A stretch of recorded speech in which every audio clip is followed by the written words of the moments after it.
Well,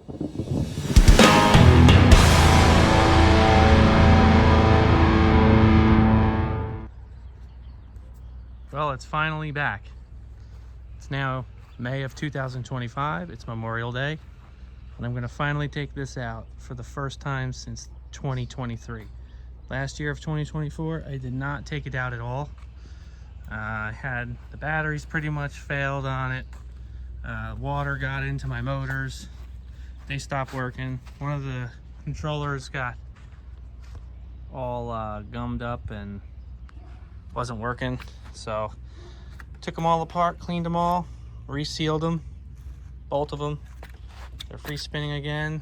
I also updated this so that I can now have it up like this when I back it in the water instead of down like it always has been.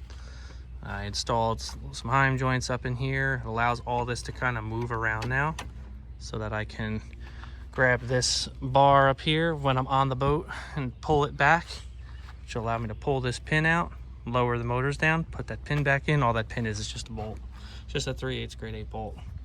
It actually goes through this hole here once it's down, and then yeah, it goes from there. And, so now I'll be able to actually lift the motors up a little bit and not risk breaking those starting to become fragile propellers. Boat definitely needs some help. Like that corner, yeah, she's not doing so good. Look at that 2x4 all the way down.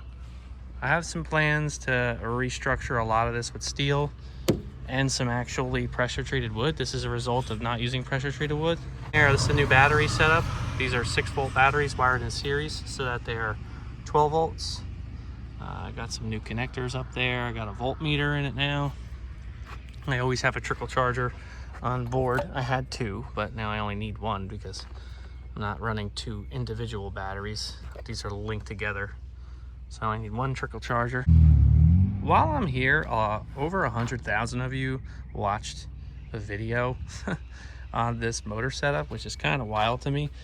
What I got going here is I have 2 Minn Kota 55-pound trolling motors. They're both 12 volts each. However, what I did was I just lopped off the top, extended all the wires on each one, and they run like a mess. They run all along here. I plan to redo all this, by the way. They run all the way along the boat here and up to both of the controllers. Now in the handle with the 5 speeds forward and the 3 in reverse, there's a little tiny controller in there. I guess you call it a controller.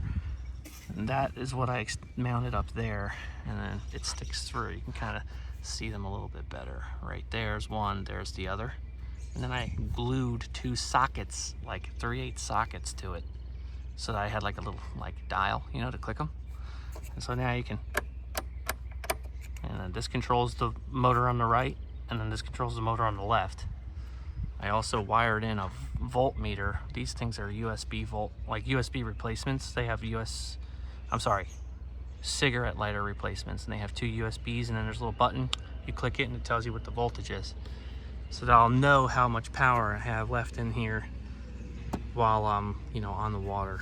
And then it's just like an eBay steering wheel kit. I think this is an Amazon. I think I paid like 60 bucks for it, whatever it was. And that's actually how it steers this whole thing. But yeah, there's like a pivot. This is a joint here, and this pivot's on that. See if I can do it. See, the motor's up right now, so it's locked. And then this is also a joint here, and it pivots here to lift it and drop it. Other than that though, aside from, see that crown that's developed in it? Like the whole boat kind of has this like crown to it. It's 3 or 4 years old now. I don't even know how many, you know, seasons. This side's rough. If you really zoom in on that 2x4, you'll see how bad she's flexed out. That corner's a mess. So we're gonna take it out today anyway. I'm well aware of how bad the wood is on here, but I have a whole bunch of steel brackets behind here holding this transom together so that, you know, the motors, you know, see it's really not going anywhere. This way the motor's solid on there, and these things are really not a whole lot. It's not like a gas engine where it's got a ton of power, so don't really have to worry about that ripping off. Also, I just finished this drop down bracket. This is hilarious. Wait till you see this. Tell me this ain't the most ridiculous thing you've ever seen. It literally just dropped it down. I don't even know what that is. I think it's like 14 inches, something crazy. This truck's lifted like 12, 13 inches, whatever it actually is. Those are 6.5-inch springs and a 4-inch block on a 9-inch. So it's kind of huge for a Cherokee. But it leveled right out. I kind of winged it, didn't really measure much, just kind of used some scrap that I had, and it sits pretty good. The underneath looks pretty fine. We got a rot hole though in some of the wood, like it's definitely starting to rot now. Definitely think this is the last season with this boat. I think I'm gonna build a new one next year, but I think I'm gonna like build a steel frame that holds each pontoon. I'm gonna, well, like build a whole frame, so like instead of it being individual barrels, those barrels will all be fixed to a frame so that it's like one whole pontoon that just bolts up to the bottom instead of individual. Because right now these are, you know, completely, this is 4 different pieces plus the 5th piece being this diverter. I want that all to be connected as one piece and then bolted to the boat. A couple lag bolts, you know. I also have 2 extras, so I might on the other boat go 5. Make it a little bit longer than this. This is honestly fine though. It's 8x14, so we'll get some shots out on the water, and we'll. My neighbor was going racing over there, and we'll check it out there. I hope it stays together. My neighbors are going to the races. Pumped to get it out there though.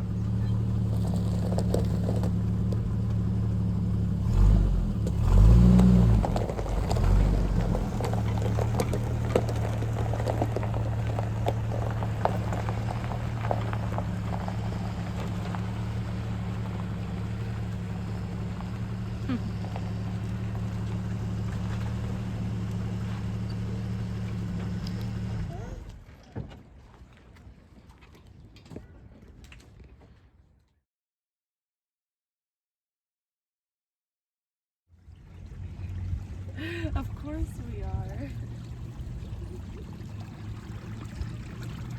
Can I stand up? Yeah. Try it all along. Someone else over there. Pontooning. I know, right? Hey, Daddy. The water's like glass, isn't it? Daddy, when we get back to the Jeep, can we play in the water for a little bit? Yeah, sure, buddy. All right, yay.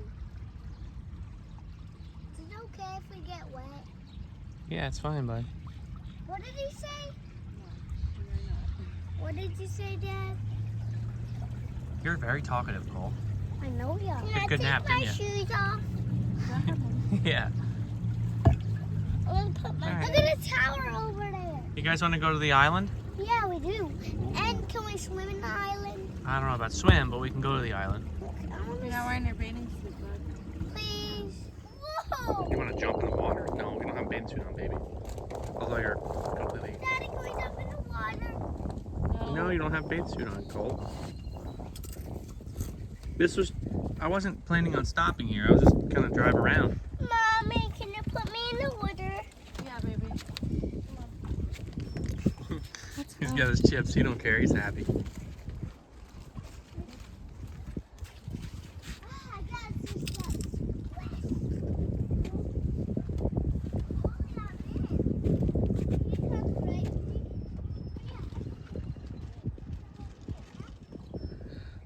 So, still at 12.6. This battery set that you guys are gonna laugh at is doing just fine. Because, Stand up and watch the mommy.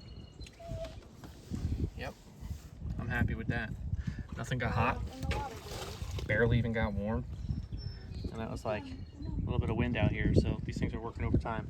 That was dropping down to about 11.7 at full throttle on both motors. So that's not terrible, and we ran it for about 30 minutes to get over here, so I'm happy with that. Colton Michael's happy with that. Right, Colton? Okay, good talk, bud.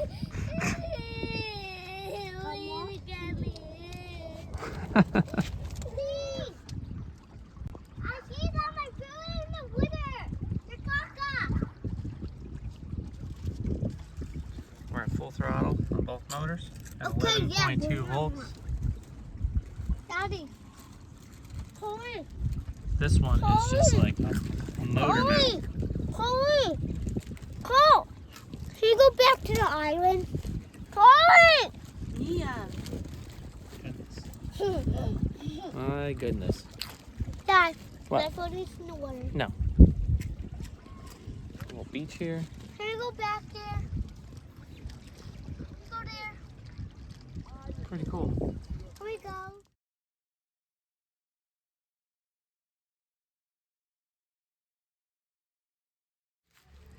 Okay, so in result of the first ride of the season, we had a problem where this motor is struggling.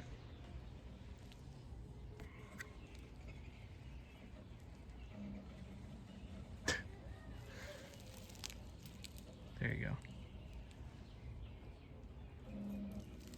Oh. But the interesting thing is, here it is in reverse. So we'll stop it and we'll go in reverse with it. That's fine. I got things working just fine. That's speed 1 in reverse. Might be kind of hard to see on the... So I'm starting to think that what happened was the controller up here is starting to go bad. Because I didn't have any problems. I noticed pretty much right away that when we were going out there, it was like super easy to steer it in one direction and very difficult to steer it in the other direction. And I was like, about halfway through, I'm like, I think I have a motor problem here. I did rebuild both of these, so I pulled them all apart. When I say I rebuilt them, I didn't rebuild them. I pulled them all apart and I cleaned the brushes and stuff in them. Water had gotten in there, so when I resealed them with black RTV. You can see that they've been completely resealed. I'm like definitely confident that these are not leaking at all, because yeah, they're definitely not. These feel fine. When they're full, they're like harder, like they will not spin to a stop like that, you know what I mean? So at least mine don't. Other than that though, it did freaking awesome. I'm like stoked about it. Also, I cannot wait to tell you guys what's coming for this. It is driving me crazy that I can't say nothing, but I'll tell you, it's gonna be sick. So that's first boat season of the year. I think it's time for some pulse width modulators or something, PMWs or PWMs, whatever you're gonna call them, so that I can have better control over those motors. I think those motor controllers are shot. They were all corroded last year when I took them apart. I did not take them apart this year, but they were all corroded, bad. Cleaned them best I could. I have electrical cleaner. I use a little wire brush on there, a little brass wire brush. Got probably all the corrosion off, but like I said, that was last summer, not this summer. So they were just gonna have to take them apart and see what they look like. But in the meantime, I do think I'm gonna go with those PWMs, which is originally what I wanted to go with anyway. I actually bought them once before, and one was bad and the other one wasn't. I said, to hell with this, let's just use the ones that came with. So okay, so I ended up going on Amazon and I picked up 2 of these pulse width modulators. They are both rated for 100 amps, 60 amps continuous, which means those trolling motors are 55-pound trolling motors, and they'll hit about 50 amps, like peak 55 maybe. These are 60 amp continuous up to 100 amp peak. I got 2 of them. One will run one motor, the other will run the other. Everyone on the internet that has a kayak and puts a trolling motor on it uses these. I've actually bought these before in the past for this boat, but didn't realize I bought 30 amp ones, so I pretty much cooked them like right away. I didn't even use them in the water, just tested them, I cooked them. So I'm hoping that both of these work. The last one that I got, the last two that I got, one didn't work. I'm like hoping these work because I'll be pretty mad if they're not. Pick up this little tin here at the, or tub at the dollar store that these are going to sit in. It's got a little vent on the cap so that these things can breathe. I'll probably put like a little computer fan or something in there maybe if I feel like they're getting too hot. The whole point of it being in a bin is so that like when it rains, these don't get wet because then they get destroyed. But yeah, that's going to be what I think is going to solve my motor problem here. I'll have a lot more control over the motors. I'll have a lot more efficiency out of the motors as well. Something with the way that the power gets pulled from the battery and delivered to the motors. A pulse width modulator like this will actually make that significantly more efficient versus the 5-speed forward, 3-speed reverse that the trolling motors have. Also, these are a nice little smooth dial. They click, so that's like off and then it clicks on and you can roll in the throttle all the way. Just a basic potentiometer. Shows a little voltage. I guess it'll show you how much voltage that the PWM is pulling, and I think it's pretty neat. You got a little switch for forward, off, and then reverse. So you can reverse the motor so you can go and back, so you can back it up. So we'll see how this works, and you know, hopefully all is well. But I gotta get this installed, so probably the next time you see this will be on the boat. All right, it ain't pretty, but you know, whatever. This is how it came out. You'll be able to like select forward or reverse on both motors, and then each knob clicks, and the more you roll this in all the way up, that's full power to the motors. I have like much more control over them, so I'll be able to get, you know, more efficiency out of the range there. So it's pretty sick. I just have to obviously drill a couple holes here so I can feed the wires in, and then you know, actually wire it in. It's only 2 wires to the battery, 2 wires to the battery, 2 wires to the motor, 2 wires to the motor, and that's it. Done. So clean up the wiring too. Yeah, that's where we're at with the boat, and we'll see you on the next one. Later.